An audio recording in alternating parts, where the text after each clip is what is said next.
Nací en el año 1632, en la ciudad de York, en una buena familia, aunque no de ese país, siendo mi padre un extranjero de Bremen que se estableció inicialmente en Hull. Adquirió buenas tierras a través del comercio, y tras dejar su oficio atrás, se mudó a York, donde se casó con mi madre, cuyo apellido era Robinson, una muy buena familia en esa región, y me dio el nombre de Robinson Kreutzner. Sin embargo, debido a la adulteración habitual de los términos en Inglaterra, ahora nos llamamos, y así escribimos nuestro nombre, Crusoe, que es como mis compañeros siempre se han referido a mí.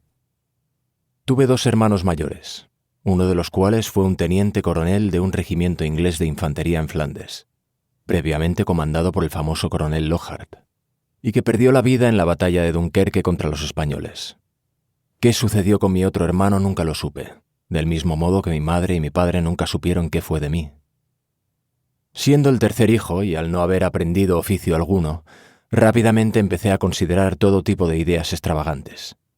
Mi padre, ya muy anciano, me dio una buena educación dentro de los límites de la escuela pública, y lo que uno podía aprender en el seno familiar en esos tiempos, y me encaminó hacia el derecho. Sin embargo, mi único anhelo era navegar, y ese deseo me enfrentó tan directamente a la voluntad y las órdenes de mi padre, así como a las súplicas e intentos de persuasión tanto de mi madre como de mis amigos, que parecía que un destino fatal me había sido reservado, a juzgar por la miserable vida que me esperaba. Mi padre, un hombre sabio y solemne, me aconsejó con seriedad y acierto en contra de lo que adivinaba iban a ser mis intenciones. Mi padre, un hombre sabio y solemne, me aconsejó con seriedad y acierto en contra de lo que adivinaba iban a ser mis intenciones. Una mañana me llamó a sus aposentos, donde estaba recluido a causa de la gota,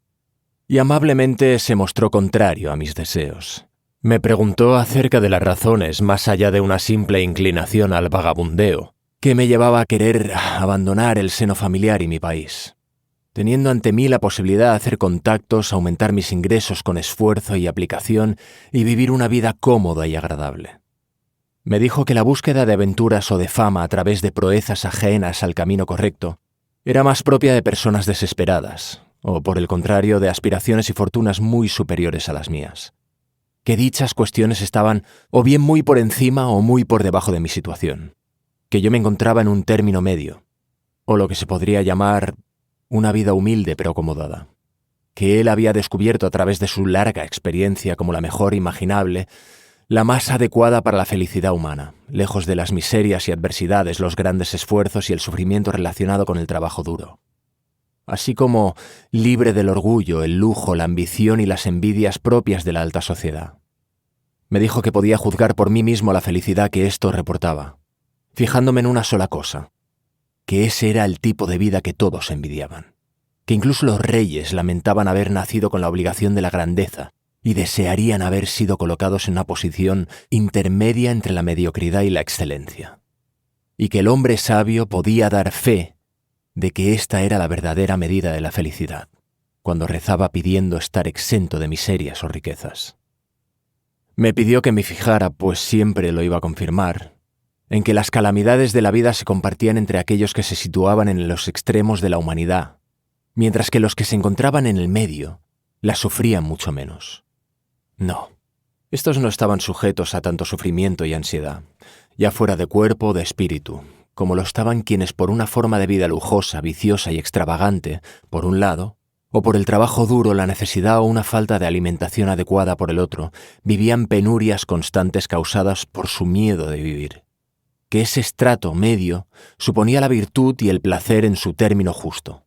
que la paz y la abundancia eran hermanas de la clase media, que la templanza, la moderación, la calma, la salud, la convivencia y las distracciones aceptables y los placeres compartidos eran las bonanzas reservadas a dicha condición de vida.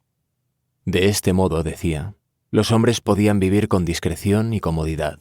y dejar este mundo de la misma manera, sin los dolores físicos o psicológicos del trabajo duro que obliga a la esclavitud con tal de llevarse algo a la boca, ni atormentados por las circunstancias abominables que les quitan el sueño y les privan de tranquilidad. Libres también de la pasión de la envidia, los secretos, la lujuria o la ambición desmedida, y capaces de campar fácilmente y con serenidad por este mundo, saboreando de forma sensata los placeres de vivir, exentos de amargura, sintiendo la felicidad y saboreándola día a día con sensatez. Dicho esto, me urgió con franqueza y afecto a que no me dejara llevar por mi juventud, precipitándome hacia las miserias de las que la naturaleza y mis circunstancias vitales obtenidas de nacimiento me habían conseguido alejar. No tenía ninguna necesidad de ganarme el pan, pues él se ocuparía de mí y me apoyaría con tal de alcanzar ese estado descrito. Y si no me sentía cómodo o feliz en el mundo, era probablemente algo que yo mismo había provocado y de lo que él se desentendía completamente.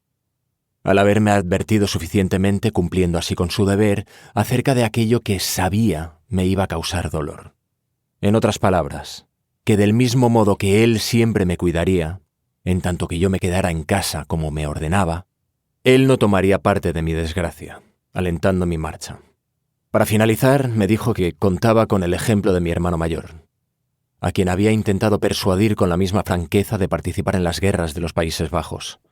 fracasando en el intento de minar sus deseos de juventud de unirse al ejército, donde acabó encontrando la muerte. Y aunque afirmaba que nunca dejaría de rezar por mí, debía saber que si escogía ese camino, Dios no me daría su bendición, y ya tendría yo tiempo de reflexionar sobre no haberle hecho caso cuando me encontrara solo y sin ayuda. Mientras pronunciaba estas palabras, que fueron verdaderamente proféticas, aunque imagino que él no podía saberlo, pude ver su rostro bañado en lágrimas, especialmente al mencionar a mi hermano asesinado, y cuando dijo que ya tendría tiempo de arrepentirme, sin nadie que me brindara su ayuda. Se emocionó tanto que tuvo que detener su discurso, pues se sentía tan lleno de aflicción que fue incapaz de continuar. Me sentí verdaderamente afectado por sus palabras, como no podía ser de otra manera, y resolví abandonar mi intención de partir y permanecer en mi hogar, tal como mi padre deseaba. Pero ay de mí, pocos días bastaron para que todos esos propósitos se desvanecieran, y, en resumidas cuentas, con tal de evitar la insistencia de mi padre, decidí huir de casa unas semanas más tarde.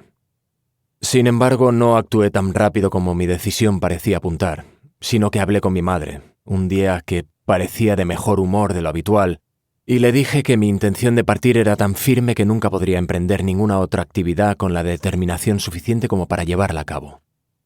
Que mi padre haría mejor en darme su bendición antes que dejarme marchar sin ella. Que ya tenía 18 años y era demasiado mayor como para aprender ningún oficio, ya fuera de artesano o de ayudante de abogado. Y que estaba seguro que, en caso de intentarlo, acabaría abandonando a mi maestro y haciéndome al mar. Finalmente le aseguré que si hablaba con mi padre a fin de convencerlo de que me dejara hacer un solo viaje, y a mi regreso me daba cuenta de que esa vida no era para mí, jamás me volvería a ir, y trabajaría el doble para recuperar el tiempo perdido. Estas palabras provocaron la furia de mi madre. Me dijo que estaba convencida de que hablar con mi padre de esta cuestión no serviría de nada, pues él sabía lo que era mejor para mí, y jamás consentiría algo que me fuera a causar dolor. Me preguntó cómo se me ocurría plantear algo semejante después de la conversación que mantuve con él y la ternura y generosidad que me había mostrado. Dicho de otro modo, que si quería arruinarme la vida, no podían impedírmelo, pero que no esperara que me dieran su consentimiento. Que ella no colaboraría ni un ápice a mi fracaso, con tal de que yo jamás pudiera decir que mi madre me había apoyado en algo a lo que mi padre se oponía. Aunque rechazó mi petición, más tarde supe que mi madre habló con mi padre, y que éste, tras mostrar gran preocupación, le contestó suspirando: «Este muchacho será feliz si se queda en casa, pero si se va, será la criatura más miserable que jamás haya pisado esta tierra. Simplemente no lo puedo permitir».